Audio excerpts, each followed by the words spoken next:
Hi everyone, welcome to my channel. आज हम एक स्पेशल टॉपिक के बारे में बात करने जा रहे हैं, रिंग टू पैकिंग लसेस। ये ऐसा टॉपिक है, ये जो अगर इसको कोई टेक्नीशियन कंट्रोल नहीं कर पाता या कोई यूनिट हेड कंट्रोल नहीं कर पाता, ये पूरा सीधा सीधा हिसाब हो जाता है आदमी का। इतना सीरियस मैटर है। तो ये मैटर क्या होता है, ये इसको कैसे अवॉइड करेंगे। रिंग टू पैकिंग समझ लो, आपकी रिंग का प्रोडक्शन एक दिन का 8 टन है, तो पैकिंग में इसको 8000 से ऊपर होनी चाहिए, कम नहीं होना चाहिए। अगर कम होता है तो इसको रिंग टू पैकिंग लॉसेस बोलते हैं। अगर उससे प्लस साइड जाता है तो इसको गेन होता है, मतलब गेन बोलते हैं। हमको हमेशा रिंग टू पैकिंग लॉसेस नहीं चाहिए, गेन चाहिए कटन प्रोसेस में। उसको कटन प्रोसेस मैंने लिखा और उसमें अपन अपने हिसाब से अगर ए वाला स्टेप सब आप कवर कर लोगे तो आपको कभी रिंग टू पैकिंग लॉसेस नहीं आएगा, उल्टा आपको गेन आएगा। सबसे पहले देखिए, रिंग टू पैकिंग कॉटन में अपना लसेस नहीं चाहिए। स्टैंडर्ड 0 से 2% तक गेन चाहिए। मतलब चाहे आपकी 1% गेन हो, 1.5% गेन हो, मंजूर है, लेकिन माइनस साइड नहीं जाना चाहिए। और उससे पहले आपको बता देता हूँ, देखिए packing production must higher than ring production. वही बता रहा था, समझ लो आपके 8 टन का प्रोडक्शन रिंग का है, कम से कम रिंग का 8200 तो आए, 150 तो आए, मतलब थोड़ा बहुत ज़्यादा आनी चाहिए, कम नहीं आना चाहिए।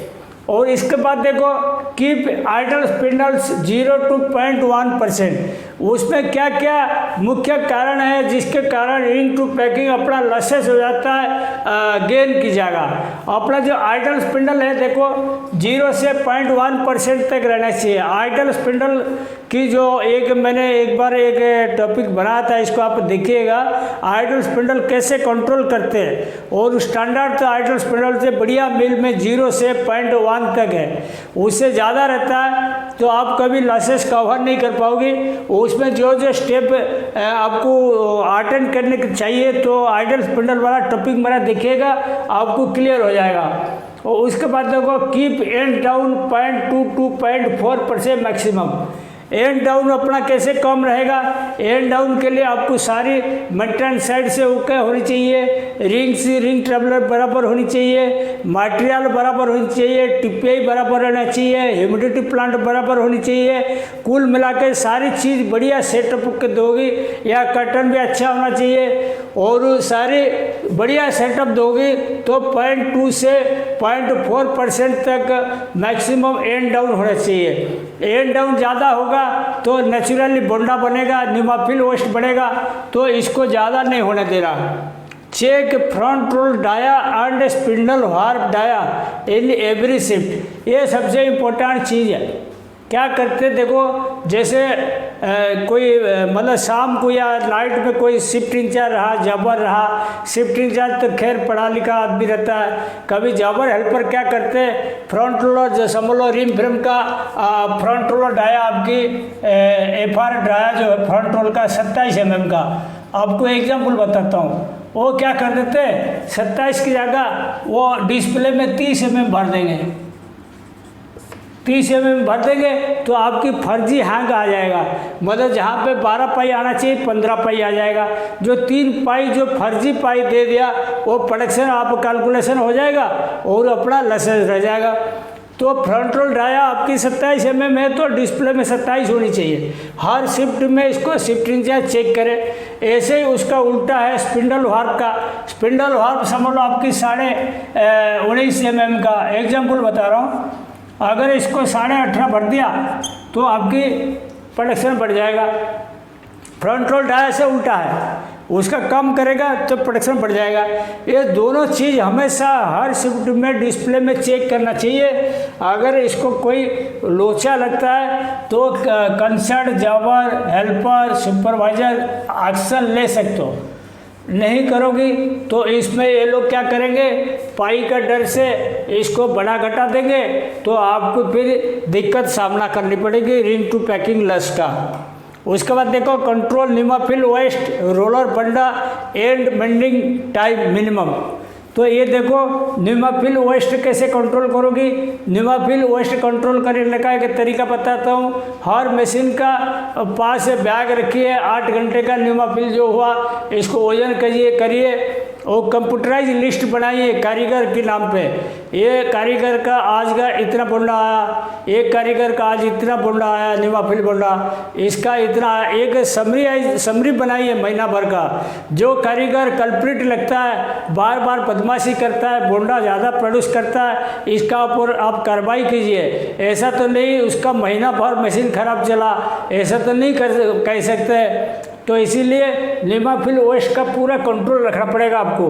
तो कोई कारीगर क्या करता है, घूमते घामते मशीन चलाते हैं और कभी कैंटीन चले गए, बैठ गए, कभी लंच गए, 1 घंटे में आए, तो उस केस में क्या होगा, न्यूमाफिल वेस्ट बढ़ जाएगा।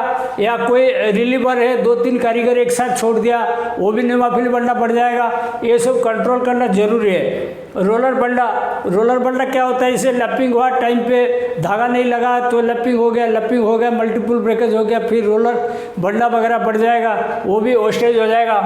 उसके बाद एंड मेंडिंग टाइम मिनिमम रखना। एंड मेंडिंग टाइम मतलब जैसे एक कारीगर धागा लगा फिर ऐसे पूरा पेट्रोलिंग करेगा, पेट्रोलिंग जितना फास्ट रहेगा एंड मेंडिंग टाइम उतना कम रहेगा। एंड मेंडिंग टाइम का अपना स्टैंडर्ड 6 मिनट का मानते हैं, अगर उससे ज़्यादा रहता है तो अपना न्यूमाफिल बोलना बढ़ जाएगा। उसके बाद देखो अवॉइड लो टिपियाई, half beats, ring, ABC ring cut और लाइट डब्स, ये सबसे इम्पोर्टेंट है। समझ लो आपकी लो टिपियाई धागा बनता है और हाफ बीट है, मतलब कहीं बीच में ऐसे हाफ बीट मतलब ऐसा रहता है जैसे फुल बॉबिन है ना, ऐसे ही। तो इतना में धागा बना, ये सब खाली है, इतना धागा बना, आधा धागा बना तो हाफ बीट बोलते हैं। हाफ बीट है और ring, ABC ring cut, ABC ring और रिंग अगर गेज बराबर नहीं होगा, बीच में रिंग कट हो गया, वो सब क्या हार्ड वेस्ट हो जाएगा। हार्ड वेस्ट हो जाएगा तो रिंग फिल्म का तो प्रोडक्शन गिनती में आ जाएगा हैंग से, लेकिन उसका धागा नहीं बन पाया। इसीलिए ये सब चीज़ बहुत ध्यान देना पड़ेगा। और लाइट अप ज़्यादा लेगा तो ऑटोकोनर में बार बार चेंजिंग पड़ेगा, बॉबिन चेंज होगा, कट्स बढ़ेगा तो हार्ड वेस्ट बढ़ेगा, तो उसमें आपको रिंग टू पैकिंग में लॉस की दिक्कत जाएगा। See the tape slippage percentage on display must 3 से 3.25%। टेप स्लिपेज जो होता है, जैसे स्पिंडल टेप है, जैसे आपने 20,000 स्पिंडल स्पीड भरा तो एक्चुअल में अगर स्पिंडल का स्पीड चेक करोगी आप, वो उसका मतलब उसमें 200-300 RPM कम ही आएगा, क्योंकि स्पिंडल का जो टेप चलता है ना वार्प के ऊपर चलता है, वो थोड़ा सा स्लिपेज रहता है, हर मशीन में रहेगा, चाहे नया टेप है पुराना हो, स्लिपेज रहता है। तो वो स्लिपेज परसेंटेज अगर 3 से 3.25 तक भरोगी तो प्रोडक्शन काट के दिखाएगा हैंग। अगर आप इसको 0 कर दिया तो उतना परसेंट आपकी फर्जी प्रोडक्शन दिखाएगा। तो अभी इसको डिस्प्ले में चेक करना, 3 से 3.25% स्लिपेज भरा हुआ है या नहीं भरा हुआ। अगर भरा हुआ नहीं है तो वो खतरनाक हो जाएगा, आपकी फर्जी प्रोडक्शन दिखा देगा, आप रिंग टू पैकिंग लॉस में पंगे में पड़ जाओगे। तो ये चेक करना जरूरी है। Check hang register of every shift to avoid manipulation. Hang register जो होता है आप हर शिफ्ट में चेक करना। चेक कैसे करोगे, जैसे आपकी एक मशीन में 12 पाई दिया तो इसका इनिशियल फाइनल रीडिंग घटा के देखना, कोई गलत तो नहीं लिखा, या इनिशियल फाइनल रीडिंग जो है, इनिशियल रीडिंग पिछला दिन का फाइनल रीडिंग होता है, वो भी मैच करके देखना। रैंडमली 2-4 मशीन देखोगी आपको मालूम पड़ जाएगा। आप चेक करोगी तब डर रहेगा, मतलब शिफ्ट इंचार्ज इसको मैनिपुलेशन नहीं करेगा। अगर आप कभी भी चेक नहीं करोगे, वो लोग अपनी मर्जी से पाई लिख के चले जाएंगे और प्रोडक्शन केजी में आ जाएगा, सब फिर मैनिपुलेशन हो जाएगा। Maintenance, cleaning, count change machine, deduct 3 Hanks from hang register, ये सबसे इम्पोर्टेंट चीज़ है। समझ लो मेंटेनेंस क्लीनिंग में एक रिंग फ्रेम में गया, या एक काउंट चेंज में मशीन है, लट चेंज में मशीन है, रिंग फ्रेम, आप जैसे आदमी लगाओगे तो वो क्या करेगा, तुरंत धागा नहीं लगा देगा। समझ लो 1400 स्पिंडल का 1800 स्पिंडल का मशीन है, धागा लगाते लगाते टाइम लगेगा। तो जैसे 1 धागा लगा, 2 धागा लगा, ऐसे ही बढ़ता रहेगा। 4 आदमी है, 6 आदमी, 8 आदमी, जितना भी आदमी लगा, समझ लो एक मशीन आपकी 45 मिनट लग गया पूरा बढ़िया से पूरा स्पिंडल चालू होने में। तो उसका जो फ्रंट रोल तो घूमता रहा, पाई तो आया, तो उसको क्या करोगे, पाई जब आया तो इसको कोई भी शिफ्टिंग या जबर इसका पाई काटेगा नहीं, वो बोलेगा अरे साला पाई तो आ गया, इसको क्या करे। तो इसको क्या करना है, ये 3 हैंग कम से कम काट देने का उसी शिफ्ट का। जैसे सफाई के बाद आपकी चालू हुआ, जितना पाई आया समझ लो, सफाई के बाद आपकी चालू हुआ, एक शिफ्ट में 9 पाई आया, एग्जाम्पल बता रहा हूँ, 9 हैंग से आया, तो 9 हैंग से सीधा काट के इसको 6 हैंग कर देना, 3 हैंग तो कम से कम उड़ा देना, तब जाके आपको समझ में आएगा कि ओवरबुकिंग क्या चीज़ है। अगर आपने 3 हैंग नहीं उड़ाया, इसको रहने दिया, तो वो क्या करेगा, उसका ओवरबुकिंग कर देगा।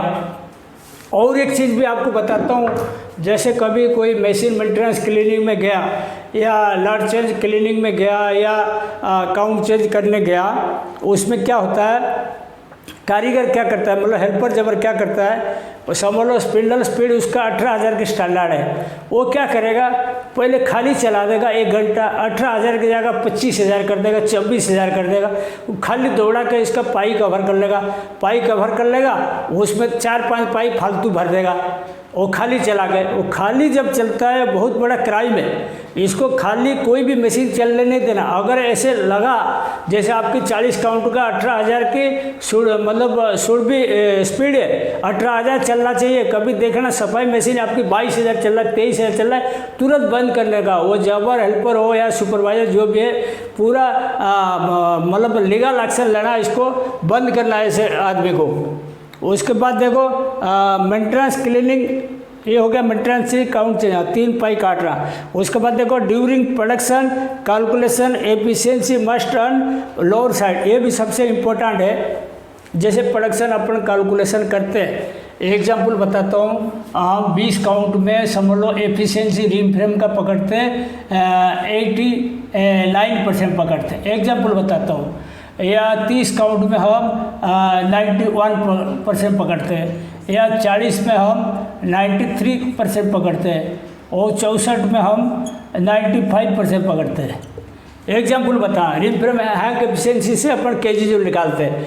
तो कोशिश करना जैसे अपना महीना की स्टार्टिंग हुआ ना, आपकी 20 काउंट में 89% पकड़ना चाहिए, आप कोशिश करो 88% से पकड़ो, और 15 दिन के बाद 20 दिन के बाद रिंग टू पैकिंग जब चेकिंग होगा, आपके पास अगर मार्जिन है प्लस साइड है तो इसको 89 ले लेना, नहीं तो वही 88 में करते रहना।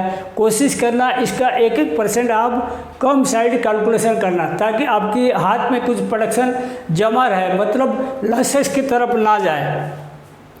और avoid bottom slub up top slub up, ये है बैड प्रैक्टिस का। मतलब कोई भी बॉबिन से मतलब बराबर दबाए नहीं, नीचे से फट गया, या ऊपर कोई बॉबिन उठा हुआ रह गया, वो फिर नीचे लपट जाएगा हार्डवेस्ट स्पिंडल में, वो सब क्या हार्डवेस्ट काटना पड़ेगा। कभी कभी मटेरियल ओवर हो गया, टॉप स्लब अप हो गया कहीं कहीं, वो भी हार्डवेस्ट में चला जाएगा। कुल मिला के हार्डवेस्ट कंट्रोल होगा, आपकी ओवरबुकिंग कम होगा। और हार्डवेस्ट के लिए मैंने 2 वीडियो अपलोड किया था, पार्ट 1 पार्ट 2, इसको देखिए।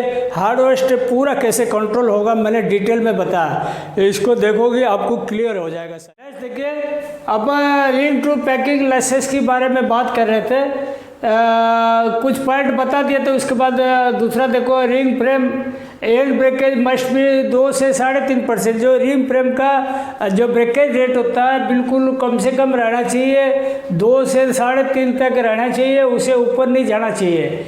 और कीप RH इन रिम फ्रेम 50 से 55, ऑटो कॉर्नर में 65 से 70, पैकिंग में 75% से प्लस ऊपर रहना चाहिए। अगर आपकी RH परसेंटेज ज़्यादा रहेगा तो मटेरियल का मतलब मॉइस्चर बढ़ेगा, गेन होगा, तो इसीलिए आपकी प्रोडक्शन बढ़ जाएगा, ओजन बढ़ जाएगा। और ये अगर समझ लो आप ये RH कम रखेगा, ये यहाँ 35-40% रखा, सब पंखा वगैरह सब बंद कर दिया, तो ये क्या रिंग से जो कप जाएगा वो कौन बनेगा, ओजन घटता रहेगा, बढ़ेगा नहीं। तो इसीलिए ऑटो कॉर्नर में 65 से 70, पैकिंग में 75% कम से कम रखना है, उसे कम नहीं रखना। Control hardware in auto corner hard waste auto corner में कैसे कंट्रोल करना है इसको आप देखिए। वो कहाँ अपन मार खा रहे हैं, हार्ड वेस्ट बढ़ रहा है, समझ लो रिंग से खराब बॉबिन आ रहा है, आप लिखित में स्पिनिंग वाला को दीजिए आपकी ये दिक्कत आया, ये प्रॉब्लम आया, तो वो सुधार करें। लेकिन कुल मिला के ऑटो कॉर्नर में हार्ड वेस्ट कंट्रोल करके रखना पड़ेगा। चेक डबल लपेटा इन रिम फ्रेम। रिम फ्रेम में क्या करना है, डबल लपेटा जो 2 बार गेटिंग मार देते हैं वो क्या होता है, डबल लपेटा खुलता नहीं ऑटो को में, इसको इतना बॉबिन रहता है, सब चाकू लगा के काटते रहते हैं, वही हार्ड वेस्ट बढ़ता है, वही रिंग टू पैकिंग बढ़ा देता है। तो डबल लपेटा बिल्कुल कंट्रोल रहे, मतलब डबल लपेटा बिल्कुल उसका स्टैंडर्ड के हिसाब से 0 होना चाहिए। अगर डबल लपेटा कोई कारीगर का निकलता है, कारीगर का ऊपर एक्शन होनी चाहिए। बीच में अपन समझ लो कारीगर को बताना नहीं, कोई कारीगर 5 नंबर मशीन चला रहा है इसको बताना नहीं, उसका जब डॉप गिरेगा तो 100 बॉबिन ले लिया, ऑटो कॉर्नर से अलग से चला लिया, 100 बॉबिन में कितना डबल लपेटा आया चेक हो जाएगा। अगर ज़्यादा आया उस कारीगर के ऊपर एक्शन लिया जाएगा, तब डर रहेगा, वो डबल लपेटा नहीं मारेंगे। डबल लपेटा मारना मतलब आधा चल गया आधा काटना पड़ेगा। उसके बाद देखो lot final must perfect and counter check by एक्सक्यूसी। लॉट फाइनल भी इंपॉर्टेंट चीज़ है। समझ लो आप एक लॉट चल रहा है, लॉट खत्म हो गया रिंग से, ऐसा नहीं कि रिंग के टप्पा में पड़ा, मशीन का नीचे पड़ा, ऑटो कॉर्नर के नीचे पड़ा, हर जगह पड़ा और लॉट फाइनल हो गया। वो जो बॉबिन निकलेगा इसको क्या करेगा, चेकर लोग तो अनपढ़ लोग करते हैं, इनको दे दिया कोई यार ये 20-25 बॉबिन निकला और लॉट फाइनल हो गया, इसको काट दो, वो काट देगा, हार्डवेस्ट बन गया। हार्डवेस्ट बनेगा तो आपकी धागा कहाँ से पड़ेगा, तो इसीलिए वो रिंग टू पैकिंग में लॉस में आता है। इसीलिए कभी भी लॉट फाइनल होता है हाथों हाथ अपनी साइड से स्पिनिंग से ऑटो कॉर्नर से हर जगह से चेक हो जाए। चेक होने के बाद एक्सक्यूसी वाला को इन्फॉर्म किया जाए, एक्सक्यूसी वाला फिर काउंटर चेक करेगा, एक्सक्यूसी वाला चेक करेगा इसको, अगर एक भी बॉबिन नहीं मिला तो आप मान लो आप सक्सेसफुल हुए लॉट चेंज में। अगर जो लॉट फाइनल में सही नहीं रहेगा तो फिर आपको दिक्कत जाएगा ओवर बुकिंग का। Keep cones on moisture room और don't keep in auto corner. Auto corner से जो कोन निकलता है इसको कभी भी ऑटो कॉर्नर के अंदर नहीं रखना, इसको डायरेक्ट जहाँ पे पानी का मतलब स्प्रे होता है, मॉइस्चर रूम होता है, वहाँ उसका नीचे रख लीजिए, थोड़ा मॉइस्चर खींच लेगा, बढ़िया रहेगा।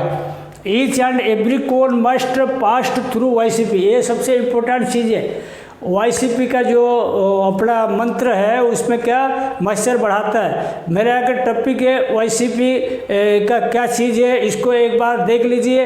YCP में अपन कैसे गेन लेंगे, उसका टेस्टिंग कैसे करेंगे रैंडमली, और उसमें देखो कैसे अपन फॉलोअप रखेंगे कि सारी कौन YCP हो रहा है नहीं हो रहा है, सारी चीज़ बताया गया। और YCP का हर कौन अगर आप पास करोगे आप वही 2.5-3% का आपके गेन मिल जाएगा, उसमें 0.5-0.6% हार्डवेस्ट कवर हो के आपकी 1.5% प्लस हो जाएगा। यही YCP एक चीज़ है जो आपको प्लस साइड कराएगा। उसके बाद देखो hard waste percentage to keep 0.55 to 0.65 overall. Hard waste percentage 0.55 से 0.65 तक जाना, उससे ज़्यादा नहीं हो।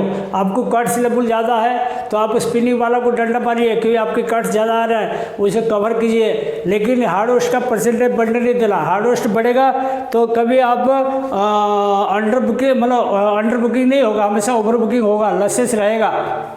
उसके बाद देखो चेक YCP गेन परसेंटेज आज पर मटेरियल।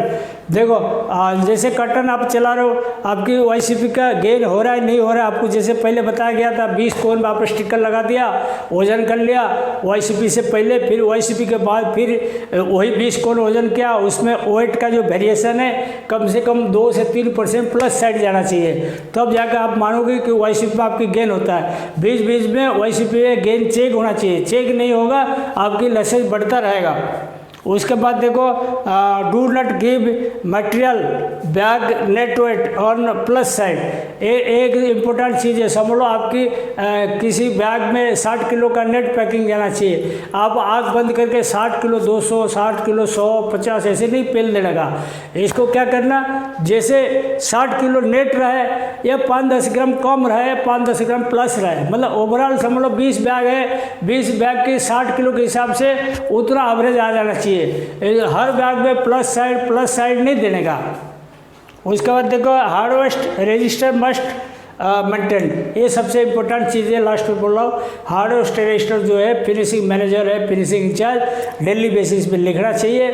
इसको पूरा यूनिट हेड को दिखाना चाहिए कितना हार्डवेस्ट आ रहा है, क्या हो रहा है। अगर हार्डवेस्ट परसेंटेज बढ़ता है उसका ग्राफ खींच के देख ले, अगर बढ़ता रहता है डेली तो इसको कंट्रोल कैसे किया जाए, तुरंत इसका स्टेप लिया जाए। हार्डवेस्ट बढ़ेगा डायरेक्ट आपको रिंग टू पैकिंग का लॉस होगा, और लॉस होगा और पैकिंग में अगर रिंग टू पैकिंग लॉस होता है direct monetary loss, direct packing पड़े से अपना पैसा बनता है, बेचते हैं, अगर वही लॉस हो गया तो आपकी डायरेक्ट मनीटरी लॉस है।